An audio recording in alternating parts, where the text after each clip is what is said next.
everyone, my name is Brianna Monroe, if you haven't seen me before.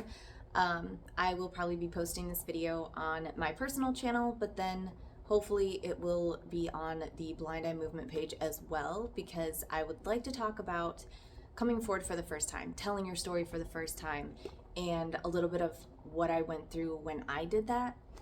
And we've had so many people since the documentary series came out, the Let Us Pray Ministry of Scandals. Ever since that came out, there have been so many people messaging, so many people coming to us for the very first time saying like, you guys are the only ones I know now, or, you know, maybe only my parents know, or only my spouse knows, or things like that, that just let you know, like, I guess how big of a privilege it is for us to be one of the first people to read their story. And to me, it's a huge privilege. And I thank you. Thank you all for your messages and for sharing your stories, because I know it's not easy. And and the other ladies behind the scenes take all of your stories to heart. And I apologize if some of our answers are short. We are just trying to read through everyone and answer every single message, because you all are important. And we understand, like, telling your story for the first time or the second or third time, it's a big deal, and it's hard. It's really hard. And I know for me, for years and years after telling my abuse story for the first time, you know, like 4 years after, I would shake every time I brought up the name. So I gave him a nickname of my abuser. I would shake anytime like a scenario would come up where maybe I'd have to talk about even just skirting around it, like talking about when I was 18, all of a sudden I'd be like, I would shake. And talking about when I was 15 or 16, I would start shaking, because somewhere along the line, if I had to tell a bit of this part of my life, well, that was like in the background of so much of my life. So I'm just here to say thank you so much for telling your stories, and thank you for being brave enough to share it with us and trusting us enough. I wish I could save each and every one of you. I wish I could, like, I don't know, just fix all of your problems and make it all go away. But for now, I will just share with you my experience, and maybe it will resonate with someone and help. Just to know that you're not alone, and that it wasn't easy for us, and we weren't just like immediately like fine after telling our story for the first time. Like it takes a long time, and it's a rough road. And I also want pastors to see this. I want parents of IFBers to see this. You know, the parents that put us all in the private schools or homeschooled or the Baptist churches. I want them to hear the perspective and like, how did it feel, and why maybe some of the things they teach is not okay, and why some of the mindsets are not okay. So I may be a little scatterbrained. I may like bounce around to different thoughts, but I feel like it's important. And yeah, if you don't feel like watching, please scroll past. But this is about my sexual abuse as a teenager in a private school. So I don't really know where to start, because some people know my story, some people don't. But I guess just a quick recap of my childhood. I was homeschooled for the majority of my life and very, very sheltered. And I was raised in an independent fundamental Baptist church since before I can remember. I don't know where we went to church before age 5 for me, but I'm assuming we went to church somewhere, probably with my grandma or at her church in Alto Baptist or something like that. I remember visiting her there, but I don't know if like we were members. I just know my mom has been a believer since before I can remember, and so were my grandparents and things like that. And then also my dad was. So we started off in Grand Rapids when I was a kid, at least, and then we moved up to Gaylord, Michigan, which is where Grace Baptist is, and John Jenkins and Pastor Hagland and all those pretty well-known faces and names that you hear now. We were there since I was about 5 and met my first best friend named Emma, and I was excited to be there, excited to be at church, and just the whole 9 yards of like the excitement of going to church. And I loved it. And like I went to first grade at Grace Baptist Christian School, but only for like half the year, and then the whole other time I was homeschooled until 9th grade. And I was a little behind. I should have went to 10th grade.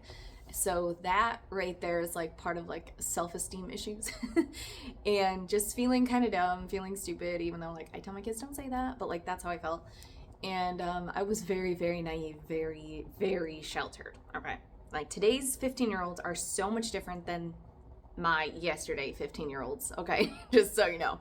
I know that might be hard to understand, but like it's like once you see people in my circles, and how they act and their mannerisms and just like mentally, they're just different than like today's teenagers that go to public school and that they, get to watch any movie they want to watch, and they're, well educated and maybe more well-rounded.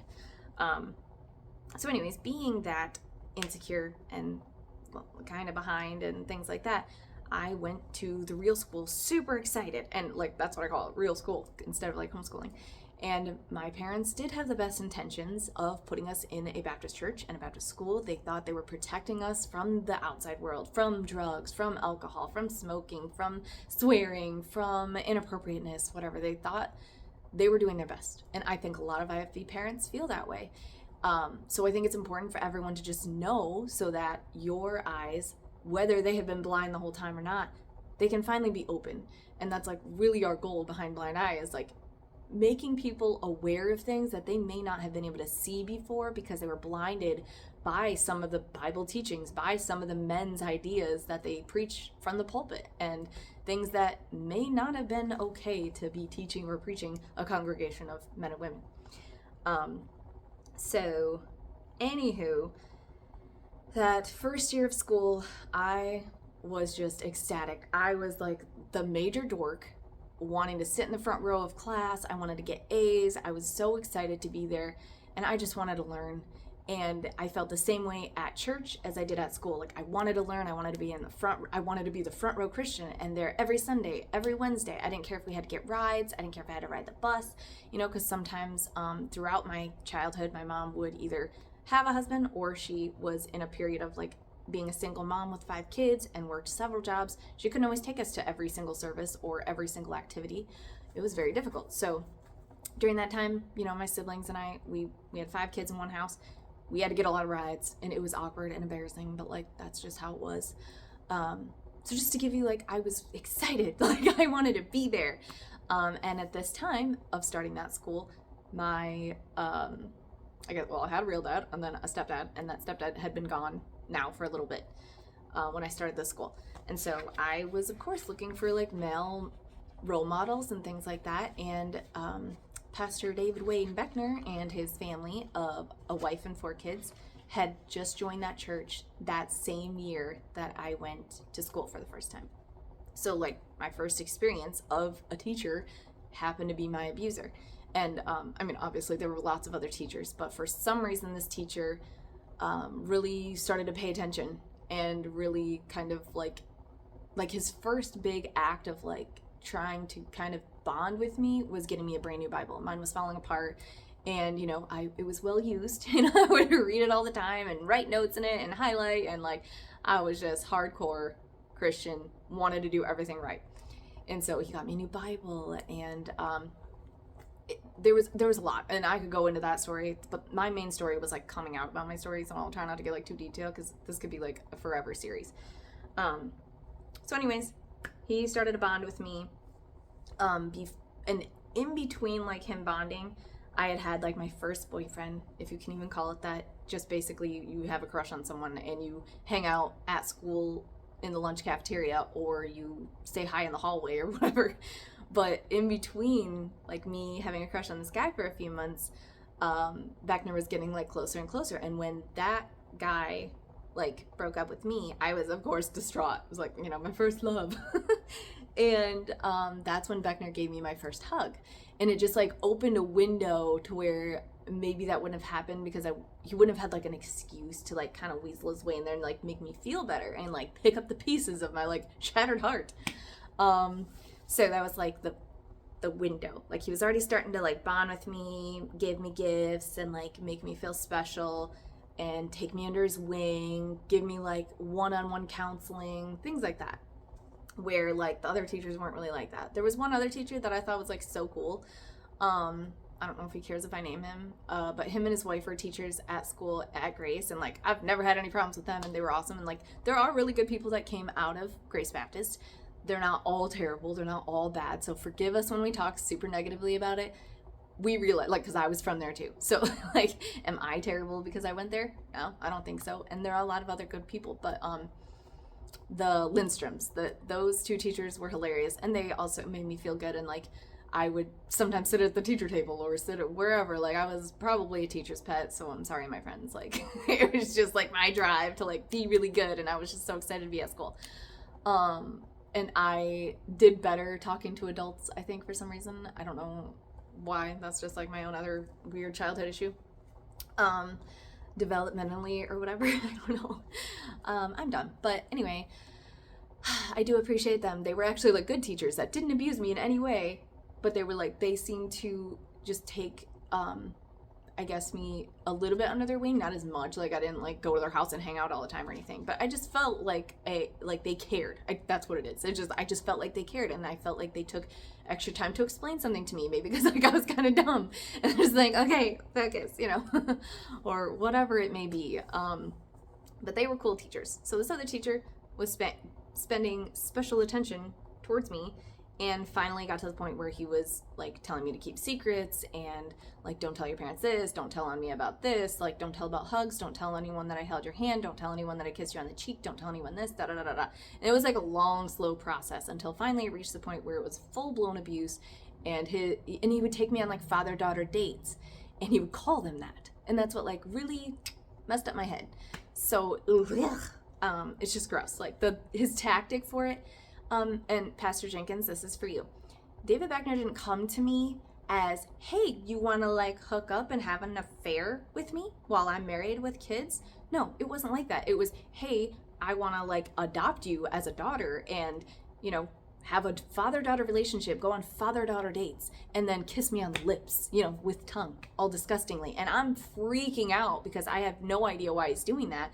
And I feel disgusting. I feel like I'm the biggest sinner in the world because something weird happened that I had no control over and had no idea was even going to happen. Like, I'm not thinking like that. I'm just thinking like a little kid, we're going to get ice cream. Like, that's what I'm thinking. That father-daughter date is like all about like, hey, going to get ice cream and he's going to teach me about the Bible, and like tell me more Bible verses and like tell me how to, be a good wife someday or whatever, not like try to be his wife. So anyways, that's just side note, Jenkins. When you call our rape, our abuse affairs, it is extremely hurtful, and that killed me when I found out about that, like that you were calling my situation an affair. That's not what it is, so please stop that, okay? Pastors, like, it is not an affair. It is abuse, and it is trickery, and it's disgusting. Okay, it's not us girls trying to make this stuff happen. Like, it's not even in our heads. Like, we don't want that. We're not thinking that. Like, yeah, I can see some teenage girls nowadays maybe being like, oh, my teacher's really hot, and like, oh, I have a crush on him. But even so, it doesn't matter. Like, it doesn't matter if the child is thinking it appropriately because they're a child. Like, they don't have like the self-control. They don't understand. The adult is supposed to lead and guide and make appropriate decisions. Okay. So, anywho, that's a side note. So, let's see. I wrote all of this down and I took my notes, but I'm sure I'm going way out of order and I apologize. Because once I start talking about it, it's like, ah! But, side note about shaking every time you tell the story. I'm not shaking as bad as like I used to, so it does get better. Once you like finally tell your story, it does get better. So, let's fast forward to the fact of like, okay, there was a couple years of abuse. It got to full-blown all the way abuse, sexually. And then he convinced me to quit my senior year of high school. So I'd only gone a 9th grade year, a 10th grade year, an 11th grade year. That was all my like real schooling. And within that whole time, I had known him. So my whole experience of finally getting to go to that school and getting to get educated was him. So a lot of it, like, I blank out. I don't remember a lot of it. I don't know, like, I didn't even know I was failing classes until years later as an adult. I found some of my report cards and I was like, what? I had no idea I was doing so badly, but I can understand why. Like, I was walking around like an empty little robot shell. So anyway, so he talked me out of going my senior year, which crushes me to this day. Like, I hate that. So I basically stayed home, studied to get my driver's license. Like, I just studied the book because I didn't take like driver's training or anything. And then got a job with Shelby Marietta at Bath & Body Works in Gaylord. And that was cool and everything. But then by the time January came, like, I had already turned 18, and that was Beckner's goal, was to get me to move with him to West Virginia, to just keep me as his side piece, I guess. And I don't know what the goal was. Like, I honestly, like, as like an adult, I don't know what the heck he was thinking. Like, he literally just wanted me long term for himself on the side. I don't understand like that mindset. I don't even understand now, like now I'm in an adult brain, and still it's mind boggling. And so like during my court process and everything, like his lawyer mentioned that like, well, she was 18, she didn't need to move with him. But it's like, yeah, but I was being abused like that whole high school time. So when you have like a hold on someone, a child, and then they're being raised with all of your speaking, your teachings, your trickery, your lies, you believe them when you're a kid, you know, because like he's basically like helping raise and shape my brain in how he wants me to think. So he would tell me like, oh, can't wait till you're 18. I just can't wait till you're 18. He would get me like hyped and excited, like, yeah, 18, that sounds fun. Like, that sounds, I don't know why you're so excited. I didn't realize it was because then legally he wouldn't get in as much trouble for what he was doing. Like, I believe that was his goal, was like, I can't wait, because then he could like freely do whatever he wanted or something. I don't know. But anyways, so I ended up moving out of my home. And because in the Baptist world, when you make mistakes, when you get out into the world, when you know, go drink or wear pants or listen to rock music, when you do some of the simplest things, your parents are literally like taught that they can throw you away. They can kick you out for those things. Even if you're underage, they can be like, well, if you don't stop listening to rock music, we can kick you out. If you wear pants, we can kick you out. That's what all the girls' homes are for. And sadly, they end up being like torture chambers, and sometimes the parents have no idea that they just sent their kids to hell. So they will probably be thinking, well, I don't care if I actually go to real hell, because that was hell. You know, like I've already been there, done that. So yeah.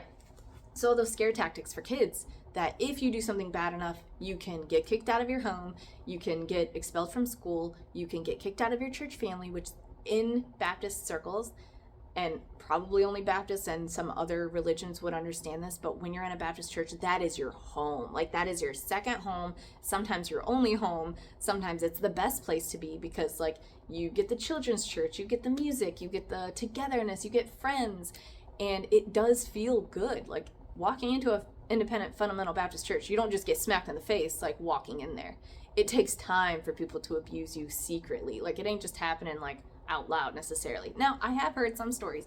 Some people have come in and told me stories about how they would do stuff on stage to people, and that's really dark and scary, and let's say ballsy. But it's more sneaky than that. Like, these pedophiles too aren't just like waving their things around saying like, hey, here I am. They're sneaky, okay? Like, it's not as obvious. So where was I going with that? I don't know. Just saying to people like on the outside, it's a big deal when they say like you're gonna get kicked out of something. If you're gonna get kicked out of church or school, was a huge deal. So that led me to believe that I was already trash, and I was already going to be thrown away by my family if they ever found out what had happened between Beckner and I. Even though it wasn't my choice, even though I didn't want it, even though I cried every Sunday, I was praying for forgiveness. I was praying that like it would stop, and I would be begging him to stop, but it never stopped. So no matter what, I already knew I was trash. I was done. Like, as soon as my family would find out, I would be kicked out. Even if that didn't happen, even if my mom never said that, it was like the church's teaching of, once you're bad, you know, you're allowed to just get kicked out of life as you know it. And they don't have to have like a safe place for you to land. They don't have to teach you how to have good credit or buy your own house. They don't have to like make sure you're ready to go out on your own and then make your own naughty decisions outside the Bible's rules. No, they can just literally kick you out. And I know anyone from the Baptist circles, you know that, and you can verify that in the comments. Like, yes, it's true. So it was it was horrible to leave my family, but I thought I didn't have another choice.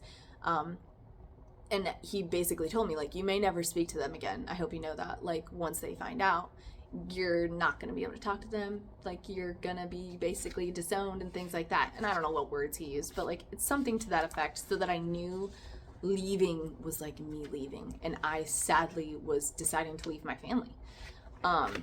Because I thought he just owned me. I thought that this was my life. I was just going to have to be his side piece. I would never get married. I would never have a family of my own. He did tell me that he would help me like get a car and go to college and get my GED. And that was like some of the enticement of like, oh, I could get an education and make money. Sweet. And then I was like planning as a teenager, I was thinking, okay, if he can help me get get a car, go to college, get a degree, then I'll actually get to be in the real world and I'll make money and then I can help my mom and family. Like that was like my goal. I was just gonna like secretly send her money if I ever got rich, which that didn't end up happening. Sorry, Mom. But that was my plan as a teenager, all noble. Like, okay, my life is ruined. I'm stuck with this guy and he's gonna control everything I do. He was gonna control where I went to work, what career I had, which college I went to.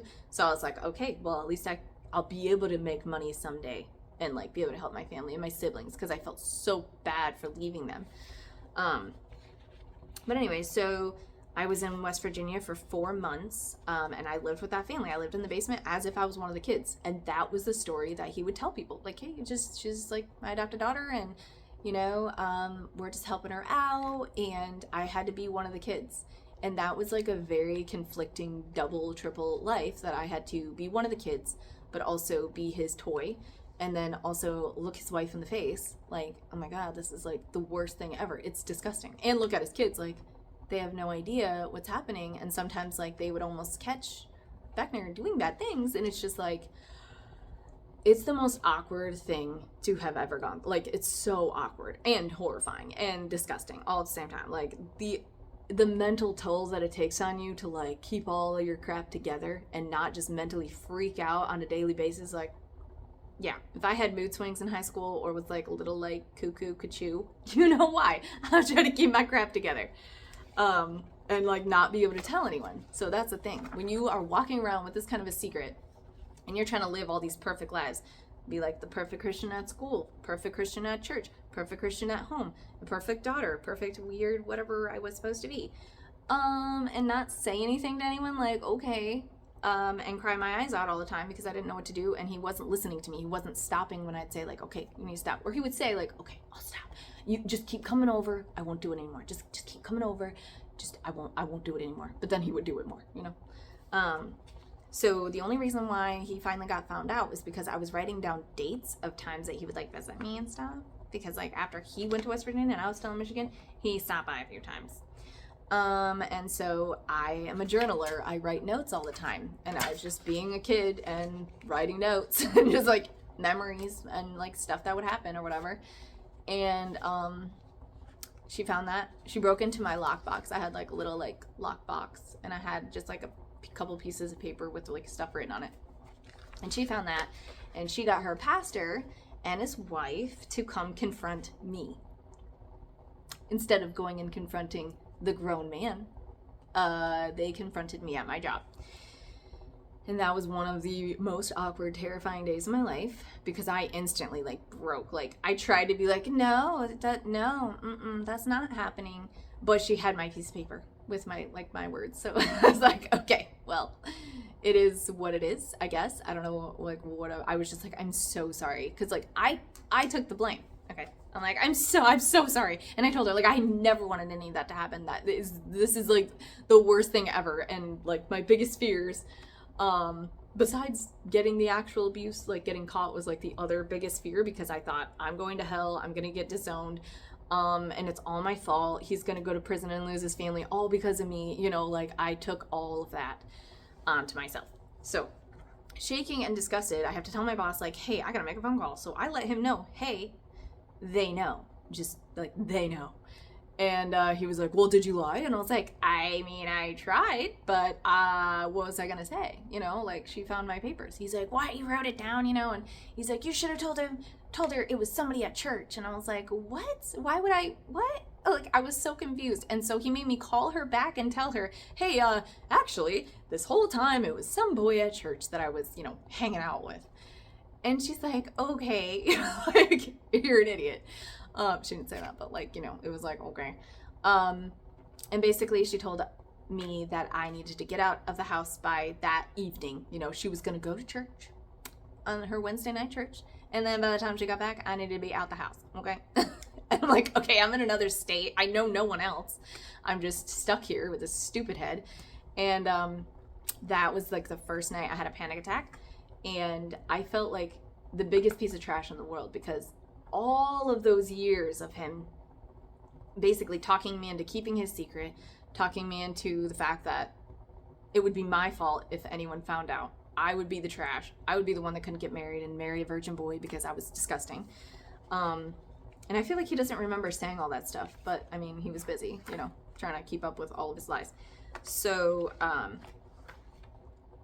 yeah. So I felt like the biggest piece of trash because I was the one that had to leave and I had nowhere to go.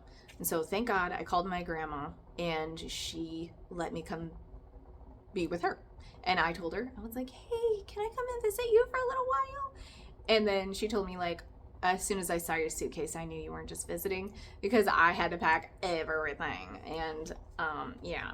So basically he threw me away, and he told me that night at the hotel that he needed to go work it out with his wife. And I was like, what? It's like this whole time. And he was like promising me like everything. Like he was acting like, hey, I basically ruined your whole childhood because like I stole all your firsts and stole all your happy times. But I'll keep you forever. That way, you know, you don't even have to worry about getting married. I'll just like take care of you, basically, is like what he was like saying to me. But then as soon as his wife finds out, it's not her that's getting thrown away, it's me. And maybe that sounds terrible, but like when you're in this kind of situation, your brain ain't thinking right. Like you're not thinking logically, you know. You're thinking like a kid. Like, wait, what? Where am I gonna go, you know? So that happened. And I didn't tell anyone. I went to my grandma's, and, you know, she, I'm sure, could tell something was up and something was wrong. But I just basically was like, it didn't work out. Maybe I can stay here a little longer, and I'll just get a job. And, like, I don't know. So she said, like, you know, I could live with her temporarily. Ended up being 3 years. Bless her heart. I'm so sorry. But then I met my ex-husband. So this is the part where, like, telling the story for the first time. It didn't go well, let's say, okay? Because I had kept the secret the whole time. I had to pretend like I had to keep the story up, like I was just another kid in the family, and he was a father figure, and blah, blah, blah, his whole thing. And all the while, I was living at my grandma's, and I couldn't tell anyone. He kept in touch with me. He would call me on secret phones. He would call me from his job. He would say, like, basically he was gonna unalive himself if I stopped talking to him. He told me that I should only get a job with other women, like still planting the seeds of like I was his, like he could control what I was doing, and I wasn't supposed to date anyone. Yeah, so I had ended up like finally actually getting my GED in Michigan. I actually did go to college for 2 years, and that was awesome. But like all the while, I still hadn't told anyone, and it was such a hard secret. Like I felt the weight of that as a teen in the years of holding on to that secret. It was like I had strapped on 16 elephants, and I had to pretend to have like, I don't know, pretend to be still a virgin, pretend to still be like this perfectly innocent girl that has never had a real date, you know? And like I went into this new relationship with my ex-husband, and I didn't know how to describe it because I didn't really date, and I didn't really get to go on dates, and I didn't really like, I don't know, explore dating guys or anything. So it was like, well, technically this guy's like the first guy that I'm with, you know? And so I considered that my first date, my first boyfriend, my first whatever, besides like the tiny one in high school that like barely counted. No offense. But if we're talking like real dating life, yeah. So I finally got brave and told my ex the truth. Because at that point we were getting serious, you know, and like probably thinking about marriage and, you know, all this stuff. And I felt so terrible, so guilty, because I couldn't tell a story like you normally would, like, hey, what was your first kiss? What was your first time making out with someone? What was your first yada, yada, yada? I'm trying to be careful with what I say. I couldn't do that. I didn't have any fun stories. I couldn't say any of that. I had to pretend like it didn't exist. It was like I had to remember what parts of my life I could share, and then what parts I had to pretend weren't there, as if it was just a movie I had watched. And that's like in the back of your head. So that's so heavy. So finally, I'm in the car. I tell him, I don't even know how I described it, but it was scary. So scary. I was shaking like a leaf. I just wanted to throw up because I thought all the lies, like everyone would just throw you away and they would never talk to you and you would be disgusting and whatever. So he ended up proposing right after that, which I thought was very sweet. not gonna lie, that was a very nice moment, because it made me think, like, what? Somebody just told me they love me and they want to marry me after I just told the truth. Like, what? I could have told someone this whole time and they weren't going to react the way I thought. They weren't going to throw me away. But it could have been because he was not a Baptist. Like, he was not a believer, nothing like that. He was like, church, ew. And he did try to go to church with me and stuff. But the funny thing is, like, I took him to church because I was still, like, firm believer, you know, still, like, in that mindset of, like, be a Baptist, be perfect, no sins, you know, like, go and tithe. And, like, I was still very, very in it. And so I would look for different Baptist churches to be in, even though it was super triggering and super scary, and I didn't always like being there, but I thought, like, that's what God wanted. And I was still in, like, that mindset, still wearing skirts, you know, at 19, 20 years old, still trying to, like, be a good person. So anyways, he proposed to me, and he was going to church with me off and on, but as soon as I did tell him about the truth, he stopped wanting to go to church. He was, like, more triggered than I was, and instead of him keeping the secret for me for, like, even a day, I think he right away was telling his parents. He was so, like, triggered and upset by it, even though he proposed and was, like, all sweet about it at first. It ended up being a long, long road for us. Like, a long road. That secret that I had carried, and should have probably maybe carried it to my grave, I don't know, but me telling him that secret ended up giving us the majority of our fights, like a lot of them. Maybe not the majority, I don't know, it felt like a lot. It felt like the majority of our fights were all circled around that. And I don't know if he just felt, like, betrayed, maybe he was, like, just jealous, like, upset, and he did blame me after a while. Like, after that whole sweet moment, telling that secret was probably one of my biggest regrets for a while, because it ended so badly. Like, he broke his phone, he told his parents right away, he was, like, just out of his mind about it, and then was not nice to me about it at all. Like, would call me names about it, would say, like, you were old enough, you should have known better. And it was torture. Like, it was a lot of torture, and that was slow, like a slow progression of that stuff. It wasn't like boom right that day. But just to explain to y'all that haven't been through this, maybe explain to you pastors, whether we tell the secret or we don't tell the secret, it is bad for us. We hold it in, we're sick to our stomachs, we physically start to get sick and ill, and it slowly kills us from the inside out. Or we tell, and we might have major consequences. We may actually get kicked out of our lives, our family, our church, our friends, and everything. You guys are not nice to us.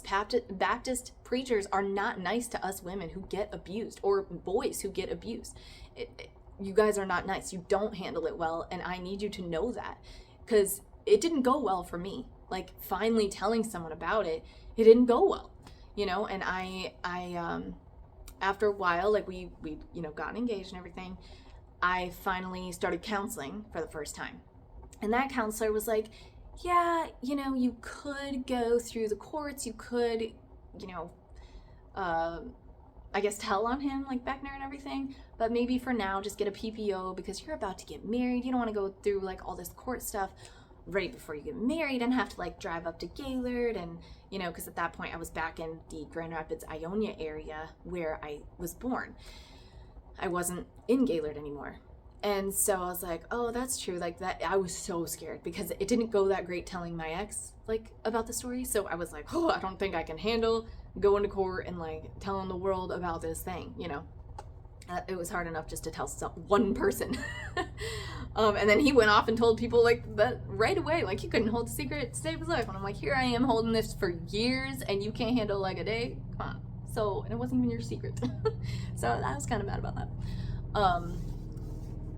Excuse me, there's a plane. So, yeah. So this counselor, like, kind of talked me out of going to the police, which I think was very unfortunate, because that would have been so fresh. It would have been when I was, like, 20 or 19 or something, instead of, like, in my 30s, you know, when I finally got justice. So all I did was file for a PPO. I never talked to Beckner or anything, but that would help him not call me anymore. Because he had called me up until the point, like, I started dating someone, actually. And, yeah, so anyways, skip through. Now, a couple years after that, I filed an actual police report, which was the scariest thing. Holy cow. And my ex went with me, which was nice. he went with me, and this I do have to mention real quick, and I know I'm going long and I'm so sorry, but this state trooper was amazing. Like, I just went to the state police because I had no idea like where to go. I didn't know who to tell, because when I filed a police report, or when I filed a PPO, I just went to the courthouse and filed it because I think the counselor told me how to do that. So when it was like closing time, I rushed, and I probably have the worst handwriting ever, which doesn't really matter, but I just remember like it was a lot jam-packed, and the lady was like, hurry up, we're at the end of the day, like the judge has to see it or else he can't sign it. And I was like, okay. Like, that's just so emotional. I didn't know what to say. I was like not a professional, like anything. I'm just this young person freaked out of my mind. So I got that PPO signed, and then like a year or two later, go to the state police, and I was like, hey, I want to file an official report because I don't know if this guy is doing this again to somebody else. I have had to just keep the secret for so long, and it was bad. So did that, but the trooper there, Trooper Yeager, I believe his name was amazing. He took the best notes I've ever seen an officer take ever, because years later, a decade later, we needed that, and he did such a good job. So I'm just telling you, like the Ionia State Police, like they did amazing with their work on my case at least. And so I do really appreciate that, because all the pastors and even the prosecutors, when they're like, there's no proof, there's not enough proof, we don't have enough evidence, that kills us, by the way, because we didn't know to keep evidence. We didn't know what to save. We didn't know, like, hey, maybe you should have kept this, and this as your evidence of you getting abused. Didn't you think of that? Like, no, we didn't think about that. We were just thinking, how do I live for another day? How do I not unalive myself? How do I just go to church every day and pretend everything is fine? We're just trying to keep our head on to our bodies, at this point. We don't know that we're supposed to keep evidence of a crime that we don't even know is a crime until years later we find out there's actual words for it. We just think something bad's happening and it makes us feel like throwing up. Like that's all we know. So, yeah, when people say like, well, there's no proof, there's no evidence, it kills us, just so you know, because like we didn't know we needed that. We didn't know we were supposed to be like looking around like FBI agents and being like, well, you should have done this to make sure we have a case. Like, okay, we're kids. But anyway, so I did that, and 2 weeks later, this amazing trooper calls me back, and he's so heartbroken, and he's like, I'm so sorry, but the Gaylord prosecutor is not gonna take your case. He told me he's not even gonna look at it. And I was like, what? I was like, oh, okay. And I felt like victimized all over again in a way. Like, I held on to this secret for so long, and I was finally ready to like go to the cops and go to court and like do anything I had to do to like put this guy where he belongs. And they were like, yeah, sorry, it's just like it's been 7 years or something from like the very first abuse, I guess. I don't know what they were counting it as, I guess. But it had been too long, whatever, the laws didn't line up to do anything. So that, just so you know, it can happen to a lot of victims, and it does happen to a lot of victims, and I am so sorry about that, because I know it doesn't feel good, but I can say this, okay? No matter which victims get their perps put away, no matter which victims actually have someone get charged, no matter which victims get to have their perp behind bars for years and years and years, it doesn't matter. You're still important, and your abuse still matters. It does still matter, no matter what kind of justice you get, no matter if you get no justice. Like, that part shouldn't matter, even though it does. Like, it does matter, and it mattered to me.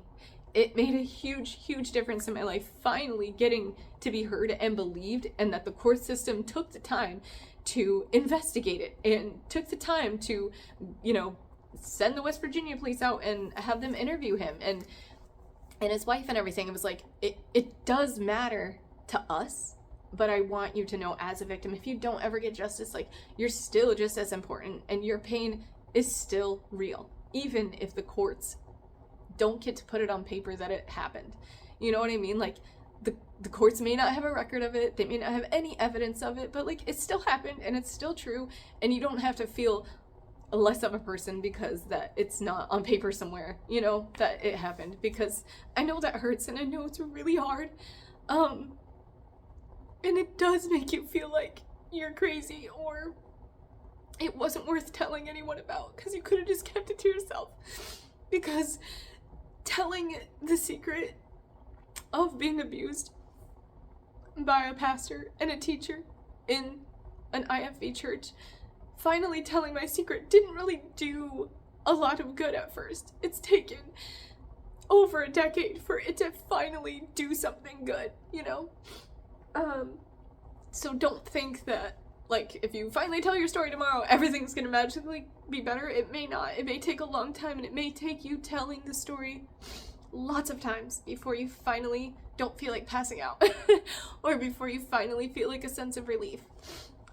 Not to discourage you from telling it the first time. I'm just saying, like, the reality is sometimes it goes well and sometimes it doesn't, and you just have to take whatever you get in life and make the best out of it. You have to keep going, and you have to be strong, and you have to realize that somebody somewhere is probably watching your reaction to your life, and you want to just do your best. You know, you might have kids watching you and you want to be strong for them. You might have siblings or other victims watching you, that you just got to do your best to be strong. You got to do your best to take what you get in life and just make the most of it. You know, make that art that you feel is healing. You know, take a class that makes you feel healing. Take, I don't know, get a hobby that makes you feel like you're healing and you're moving your body out of that horrible secret and, like, releasing out of your body. So I don't care if you rewrite your story 50 times before you finally feel like it's completely out of you. Like, that's what's important. Like, yes, the courts matter, and getting justice does matter to an extent. But if you don't get that, then what are we supposed to do? You know, like, we have to do something. So I definitely suggest writing it out, and writing it out a lot. You can write it as a fictional story so that you don't have to use your name. You can write it as a real story. I just talk about writing a lot because, like, that's how my brain works. My grandma always told me to journal things when I was going through a rough time in childhood, because that's my only abuse story. But writing things for me was very healing, so I'm sorry I say that a lot. Not everybody likes to write. My grandma doesn't even like to write, and, like, that was her advice to me. So we laugh about that now. She hates writing and she loves reading. I hate reading and I like writing. So some people love reading, and you could read lots. There's so many inspiring books out there. If you don't like to write, you could read about other people's stories and maybe feel like a sense of healing. You could do exercises, you can do yoga, you could take baths, like, do good things to your body to slowly undo the bad. Like, that's really what you can do to cope, is just taking all those bad memories, taking all those bad moments and replacing them with something else, so that you're slowly, like, pushing those out and not giving them any space, not giving them space in your heart and your mind.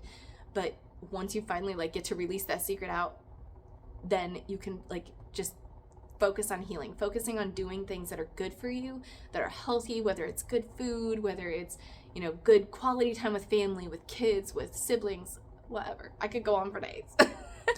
Now I've been in counseling for so long, I've tried to pick up as many ideas as possible, and I have a lot of inspiring, you know, relatives that really did help just kind of, like, shape me and mold me into why I handle things the way I handle. And I'm sure I've made mistakes on this video of, like, oh, maybe I shouldn't have said that, and I'll probably, like, rethink everything I said, because I don't want to, like, steer anybody wrong. But I guess I just wanted to give you my real emotional thoughts on, like, coming forward with a secret. It's not always easy, and I so appreciate everyone that has told us their stories, whether it was for the first time or the 50th time. I don't care. Like, that's not what's important. It's just the fact that you're getting it out of you. You know, you're getting your story out, and we do believe you, and we know that it's hard, and we know it's hard when there's not enough evidence, and we know it's hard when a parent doesn't believe you or a aunt or uncle doesn't believe you. That's why it's so important to tell more than one person, especially, you know, if you're young. If one parent doesn't believe you, go to the other one. If one teacher doesn't believe you that something's wrong, go to another person, go to another trusted adult, go to a teenager, an 18-year-old, someone, you know, older that can, you know, help you call the police or help you call CPS or something. Like, don't stop, because you are important. You are worth fighting for, and you are worth, like, releasing that horrible secret out of your body. And that's, like, really, I think the best goal is, whether you get justice or not, getting it out of you is really important, because holding on to a secret like that and blaming yourself is just, it feels disgusting, and you just feel gross. And there's a lot of things that Baptists in IFB churches, I don't know if all Baptists are like this, so I can't say that, but there's certain things that they teach us that are so hurtful, like somebody that I don't want to mention because I don't want to hurt them because I know they didn't mean it, but when I was around them a lot, I would shower all the time, and I had to just like shower, and I had to wash my hands, and part of that is like OCD tendencies or just like obsessive and trying to control something. And she'd be like, man, you must be like really trying to wash that sin off you or something really ridiculous. But that really hurt because it wasn't my sin I was trying to wash off. It was most likely my abuse that I was trying to get away from me. And it's really hard to feel like that. So that's why us coming forward and talking about our abuse, it's not because we want attention. It's not because, you know, yay, we're special. It's because if we don't let it out, it slowly kills us, and it's so stressful. And people need to understand that it's not because we just love talking about ourselves or love talking about bad things that happen. And I know there are professional victims out there that use and abuse the privilege of talking about your story, and that does exist, and there all are people that make false claims, but most of us have the best intentions. Most of us are just screaming for help from the inside out, and we don't always know what to do. We don't always know how to handle it or what to say, but we know that it's killing our insides, you know. And I don't want to like overuse that, but it's just how it feels. You feel like an empty shell. You feel so broken and so just disgusting. So yeah. Also, the whole reason I told my mom in the first place about the secret was because she made a white wedding dress reference, and that is another purity culture thing that the IFB teaches women, is that our bodies are so important and purity is so important, and if we don't keep that, like, we would be punished, and we would have to wear an ugly wedding dress. We would have to wear like a yellow or like a yucky color, because if you're not a virgin, you cannot walk down that aisle with that honor of a white wedding dress. And that was so important in IFB. And, you know, it was just put on us so hard that if anything happened, if we made a man stumble and touch us or be inappropriate or go too far, then it's like, it's on us. And that is just, it just feels very wrong. Like, so yeah, my mom mentioned that I probably shouldn't, like, I don't want to say what she said necessarily because I don't want to like embarrass her. She's a good mom. She did her best. And like, I know her intentions are good, but it's just the IFB mentality of the purity culture that's very dangerous for us mentally.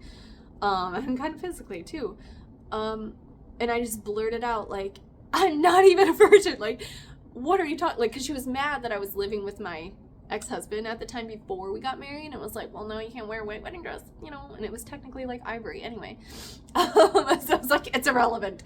But she made some comment about it, like, well, you're living with your boyfriend, you should not be doing that, you know, that's not the Christian way. And like, my dad gave me a hard time about it, my aunts gave me a hard time, everybody was like, one aunt didn't even come to my wedding because I lived with my boyfriend before we got married.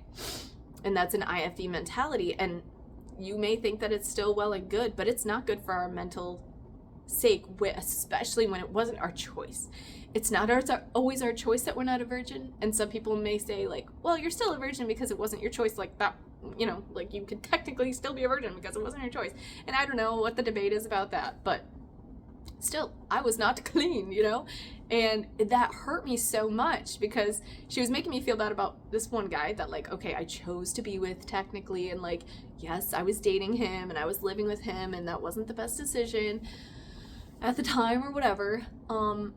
But the first time that it did get taken was not my choice, and I didn't get to choose that. So to me, I was like, I'm already ruined, and he knows it, and like, it's fine. Like, it's already done. I'm ruined. I already knew that. Like, I didn't even think I'd get to marry a virgin boy ever. Like, I never thought I deserved it anyways. So I was just so hurt by that comment. I blurted out what happened to me, and I feel very bad about that as a parent now. Like, I feel so bad that that's how I told my mom. That is how it bursted out of me.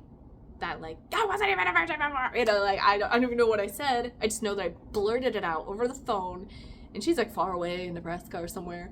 So it's not even like we could like hug each other or work it out together. It was very, very hard. So that's my story of my storytelling of telling my secret. Like, my abuse. It was not easy, and it's still sometimes not easy. And, but it does get better. Like, it does get better. And me and my mom are fine now. it took a little bit of work because I didn't really explain a whole lot until, the blind eye era, when 2019, 2018 was around and we were doing the articles with Sarah Smith. That's when my family and friends mostly found out about the details of my story. I didn't tell a lot of people a lot of the details because I would get so shaky and sick over things, and it's not exactly hey, let's have some tea and talk about this. It's not that great of a topic, and most people don't want to hear it because it is too hard. Especially, it's easier for me to hear about someone else's story that I don't know, a stranger's story, than it would be to listen to my sister if she described a story, because that hurts so much more. But yeah, I know I went way too long, but I just want other people to know that you aren't alone in feeling this way, even though for so long we all felt like we were alone. And our perpetrators wanted us to feel that way. They wanted us to feel like we were the only ones, because then we couldn't get help and we wouldn't know how to describe what even happened to us. So yeah, you're definitely not alone. And let me look if there's anything else. I should probably just wrap it up. Let's see.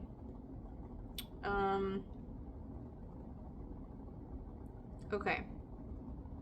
So a side note, just to tell you how crazy it is when you're in the middle of abuse and you don't know how to describe it. I think we've told this story on a live once, but Ruthie, she was also on Let Us Pray. She was abused right before me, and she looked so upset and she looked shaky like a leaf, and she was the first person I noticed. I was something is just not right with her. We were in chapel, and all of us cried in chapels or preaching, and we'd be having the Holy Ghost move and everyone crying because they feel sinful because they I don't know, had a bad thought about a butt or something. And our sins weren't even that bad as kids, but we were oh my gosh, so I was used to that, emotionless, but this was different. I could tell something was really wrong. And I don't know what words she used to describe what happened, but she told me a little bit about Willand. She just told me something inappropriate happened, and I feel bad. I don't remember the words. I just knew it was wrong. And so who did I take her to? I thought, I'm going to be a good friend. I'm going to go to a grown-up. She's telling me there's something wrong, so I'm going to go to a grown-up and tell something's not right. Excuse me. And I tell Beckner, and I bring her to his class, because that was around the same time he's counseling me and being whatever. And I don't know if he had actually touched me at that point yet. I don't know in my mind, I didn't put the two and two together. That seems so simple. I should have realized, oh, she's saying something bad's happening to her, and oh, me too. But I didn't. And I don't know at what stage I was in yet. I don't know if when she told me something bad happened to her, it was about to happen to me. And so I never even put that together till years later. I knew that I did what I could. I knew that I tried to do my best to help her, because I knew she didn't look good, and she looked so traumatized and so scared, and she just, I don't know, there was just something, I knew there was something wrong, and I really wanted to help her. But sadly I took her to Beckner, and I think he made her feel worse.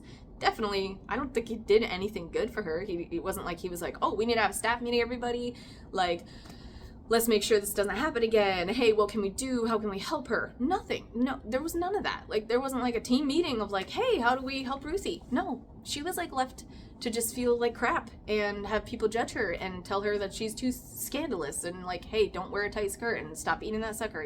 She tells that story. And that's horrible. And so that's how mentally we were very isolated and naive. I didn't even realize it's the same thing. You beware, run away. And she remembers feeling the same way about me. She's what if Beckner is one of those guys, because he just treated my situation well, did you say no, kind of thing. I think that's how he treated her. Well, if you didn't say no, then it's not wrong, or it's not rape, or whatever he said. I have no idea. I don't know if he used that word, because I don't even know if I knew that word back then. I don't think I did. And I definitely didn't know enough about inappropriate stuff to even understand if Ruthie described it. I just wouldn't have understood. So that just shows you, I guess how scary it is that you can be so close to something and still not see it. I was blinded to what was really happening to her because I just didn't know enough. And then he chose to be blind and boop, nah, me, you're nothing. Nothing's wrong, or whatever. I don't know.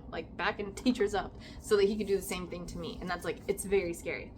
It just shows you how, I don't know, how close we were. And then Larissa happened before Ruthie, and she was on the documentary as well at our same school, same church and everything, and Ruthie and Larissa had the same perpetrator. And it's like, here back in he could have like sound the whistle for Ruthie, you know, and been like, oh, whoa, hey, what's going on? And maybe more could have happened. And then, I don't know, it's just crazy to see like how he just shushed her away like it was no problem. Yeah.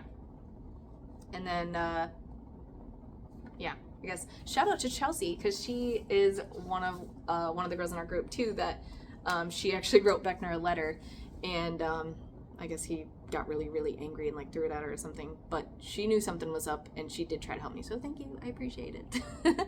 It's just like, it's so weird how like closely you can be to like getting found out or like telling your secret, and then like it just gets like shoved away a little bit. And it's just important for Baptist preachers, teachers, parents, listen to your kids. Like I will go on a whole I'll go on a whole rampant rage, whatever you want to call it, a tangent, whatever. Remember, homeschooled and private school for a tiny bit. I will go on one of those things if I talk about what parents and teachers and preachers should do, but just know that us having these secrets is not easy. So if some little kid comes to you that something's wrong, don't just dismiss them. Don't just tell them like, oh, it's no big deal, or you don't know what you're talking about, or you're lying, or there's no evidence. Don't do that. Investigate it. Make sure they're okay. Get them counseling with a real counselor. Get them professionals if you don't know what the heck you're doing. So yeah, I guess I will end that now. I'm so sorry for going long. I just hope you know that we are here and you can heal alongside of us, because it's not easy. And we need all the support and love we can get. So, bye. Peace out.